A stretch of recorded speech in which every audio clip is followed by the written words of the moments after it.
వట్టిచెరుకూరు మండలంలోని వింజనంపాడు, కొర్నెపాడు, చామళ్లమూడి మరియు పుల్లడిగుంట గ్రామాలకు చెందిన రైతులు నూతన రోడ్డు అలైన్మెంట్ విషయమై తమ నిరసనను వ్యక్తం చేశారు. ఈ సందర్భంగా వారు మీడియాతో మాట్లాడుతూ ప్రభుత్వం తీసుకున్న నిర్ణయాల పట్ల తమ ఆందోళనను వెలిబుచ్చారు. 2017లో శాటిలైట్ ద్వారా నిర్వహించిన సర్వే ప్రకారం రోడ్డుకు ఒక అలైన్మెంట్ ఖరారైందని, అయితే ఇటీవల జనవరి 5, 2026 విడుదల చేసిన గెజిట్ ప్రకారం ఆ అలైన్మెంట్ను మార్చి తమ సాగు భూముల గుండా కొత్త మార్గాన్ని ప్రతిపాదించారని రైతులు తెలిపారు. ప్రస్తుతం ఆ ప్రాంతంలో భూముల మార్కెట్ విలువ ఎకరాకు 1.5 కోట్ల రూపాయలు నుండి 4 కోట్ల రూపాయలు వరకు పలుకుతోంది.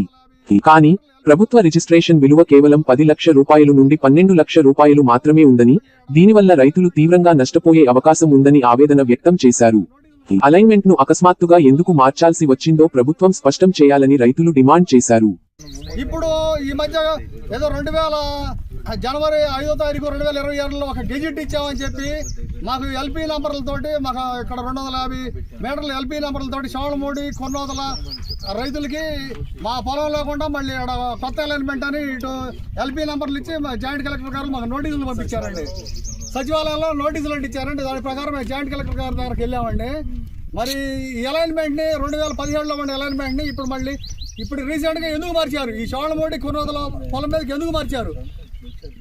ఈ అలైన్మెంట్ మార్చడం వల్ల ఇక్కడ ఈ కొన్నోదల శ్రవణమూడి పొలాల్లో రిజిస్ట్రేషన్ వాల్యూ చాలా తక్కువగా ఉందండి. 10 లక్షలు 12 లక్షలే ఉందండి. ఇక్కడ ప్రైవేట్ మార్కెట్ వచ్చేసరికి 3 కోట్ల నుంచి 1.5 కోటి, తక్కువ అంటే తక్కువ ఈ ఏరియాలో 1.5 కోటి నుంచి 3 కోట్లు 4 కోట్లు కూడా ఉందండి. మీరు రిజిస్ట్రేషన్ వాల్యూ ప్రకారం మీరు డబ్బులు కేటాయించే పని అయితే ఇక్కడ వింజనంపాడు, పొల్లడగుంట, కొర్నోదల రైతులు తీవ్రంగా నష్టపోతారండి. మీరు ఈ అలైన్మెంట్ అసలు ఎందుకు మార్చారు? ఈ అలైన్మెంట్ ఎందుకు మార్చారు?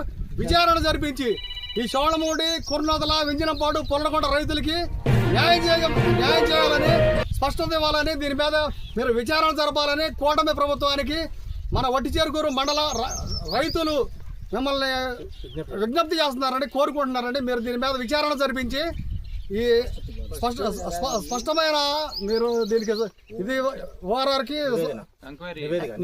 స్పష్టమైన నివేదిక ఇవ్వాలండి. రైతులకి మీరు సమాధానం చెబుతారని మేము స్పష్టత ఇవ్వాలని మిమ్మల్ని వివరణ ఇస్తారని చెప్పారు.